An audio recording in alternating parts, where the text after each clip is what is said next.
안녕하세요. 머니스테이지입니다. 절세 계좌의 배당 소득세 과세 이후 다들 고민이 많으실 거라 생각합니다. 저도 월적립 33회차 매수를 하면서 가장 고민이 많았었습니다. 결국 월적립 매수를 50만 원 했으며 앞으로도 연금저축펀드 납입을 멈추진 않을 생각입니다. 그 이유는 추가 매수하기 전 제 연금 계좌가 2,800만 원 정도 되는데 이 계좌를 보수적으로 연평균 8% 수익률을 가정한다면 55세 이후 매년 1,500만 원씩 인출해도 연평균 5% 성장하는 계좌가 됩니다. 이 계좌는 제 노후를 든든히 책임질 바로 연금머신이 될 것이기 때문입니다. 대신 큰 세 가지 변경점이 있어서 말씀드리고자 합니다. 영상 시작하기에 앞서 구독과 좋아요 한 번씩만 꼭 부탁드리도록 하겠습니다.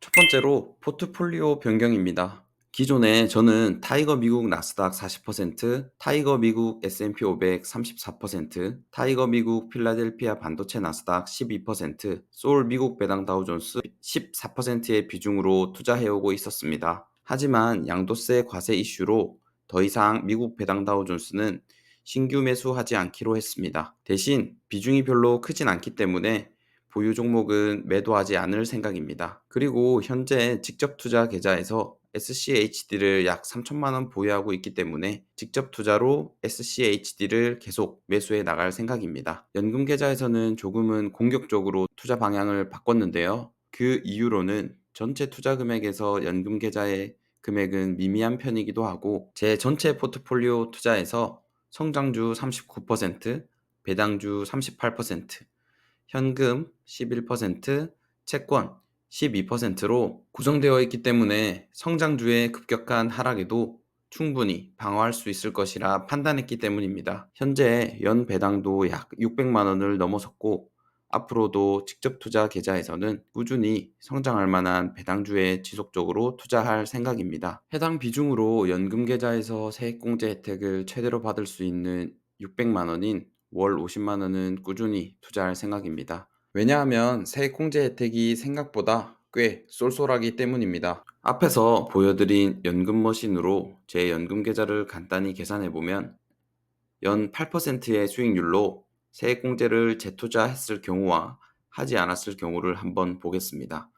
55세에 세액공제를 재투자했을 경우와 하지 않았을 경우의 차이가 4천만 원이지만 65세는 1억, 75세는 2억 2천, 80세는 3억 4천이나 차이 나게 됩니다. 게다가 세액공제 혜택은 수익률과 별개로 직장인이시라면 대부분 다 돌려받으실 수 있기 때문에 아직은 연금저축펀드의 메리트가 충분히 있다고 볼 수 있습니다. 그리고 연금계좌의 해외 ETF 매도세를 연금소득세로 과세 이연하는 것도 투자를 멈출 수 없는 이유였습니다. 두 번째 큰 변화로 투자운용사 변경입니다. 타이거 종목을 신규 매수 중단했습니다. 2025년 2월 33번째 적립식 매수부터는 더 이상 타이거 미국 나스닥 S&P 500을 매수하지 않고 라이즈 미국 나스닥 S&P 500으로 종목을 변경했습니다. 먼저 타이거 종목을 추가 매수하지 않기로 한 이유는 증권사에 대한 신뢰를 잃어서 소심한 복수를 하기 위해서입니다.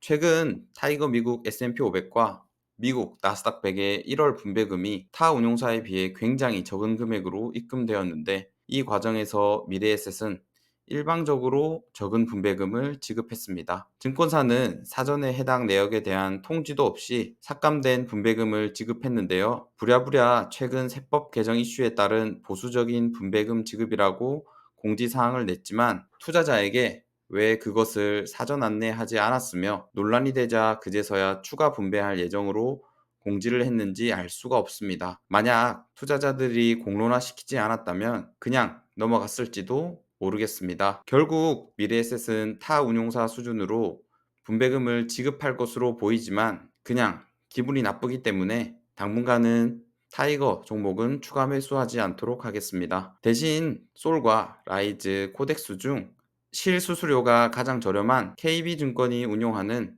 라이즈 ETF로 골랐습니다. 미국 S&P 500 종목을 보유하고 있는 증권사를 살펴보면 타이거와 에이스가 가장 먼저 2020년에 상장했습니다. 순자산 기준으로는 타이거가 가장 많은 편에 속하며 솔이 가장 적은 순자산을 기록하고 있습니다. 최근 증권사들의 ETF 보수 인하에 경쟁에 불이 붙어 투자자로서는 굉장히 좋지만 이것도 한번 잘 살펴봐야 합니다. 표면적인 ETF 수수료는 라이즈가 가장 낮고 에이스가 가장 높은 편에 속합니다. 하지만 ETF 총 보수 이외에 증권 예탁, 회계 감사 비용, 지수 사용료 등의 기타 비용을 포함한 총 보수 비용과 매매 중개 수수료를 모두 합친 실 수수료를 본다면 라이즈가 여전히 가장 낮으며 코덱스가 가장 높은 편에 속합니다. 이제는 하다하다 증권사도 분할 매수할지는 몰랐습니다. 마지막으로 25년 7월에 만기가 돌아오는 ISA 계좌에서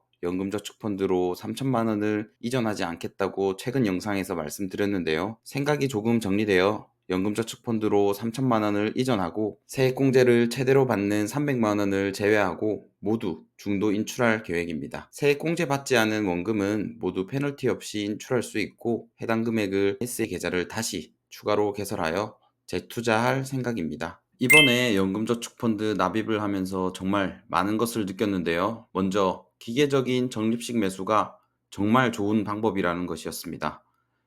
같은 종목을 매수하더라도 제가 이번에 타이거에서 증권사를 바꾸는 과정에서도 하루 이상의 시간을 허비해 버렸습니다. 그러다 보니 매수를 망설이게 됐었는데요. 또한 기존에 보유하고 있던 타이거 종목들이나 미국 배당 다우존스를 정리하고 싶었지만 쉽게 팔 수 없었습니다. 지금 계좌의 수익이 사라지고 새로운 매수로 인해 단가가 조정되면서 만약 여기서 하락하게 된다면 하락장을 직접 마주해야 하는데 그 과정이 심리적으로 상당히 부담스러웠습니다. 지금까지 잘해오던 투자도 흔들릴 수 있겠다는 생각이 들었기 때문입니다. 이처럼 장기 투자가 쉽지 않은 이유는 숫자가 아니라 심리적인 부분 때문이라는 것을 다시 한번 깨달았습니다. 혹시 지금 막 투자를 시작하려는 분들이 계신다면 올해 이번 달에 저와 같은 고민을 하며 망설이셨을 수도 있을 것 같습니다. 하지만 중요한 건 처음 매수가 어렵지 이후에는 적립식 매수에 점점 익숙해지면서 자연스럽게 매수 버튼을 누를 수 있게 될 것입니다. 그리고 제가 영상 앞에서 설명드렸던 연금 머신에 대해서 간단히 설명드리면 지금 투자 금액과 연평균 수익률 등을 입력하면 15세 이후에 1,500만 원을 매년 인출하는 가정으로 연금 계좌의 잔액을 보실 수 있습니다. 해당 엑셀을 구글 스프레드 양식으로 무료로 배포하고 있으니 관심이 있으신 분들은 연금 머신의 사용 방법을 소개해둔 이전 영상이나 링크를 남겨둘 테니 한번 사용해 보시면 좋을 것 같습니다. 직접 눈으로 어떻게 연금 계좌가 될지 한번 미래를 보고 온다면 망설임을 조금이나마 더 줄여줄 수 있을 것이라 생각합니다. 앞으로도 적립식 매수는 꾸준하게 할 것이며 여러분들도 함께하여 풍족한 노후 준비하셨으면 좋겠습니다. 감사합니다. 머니스테이지였습니다.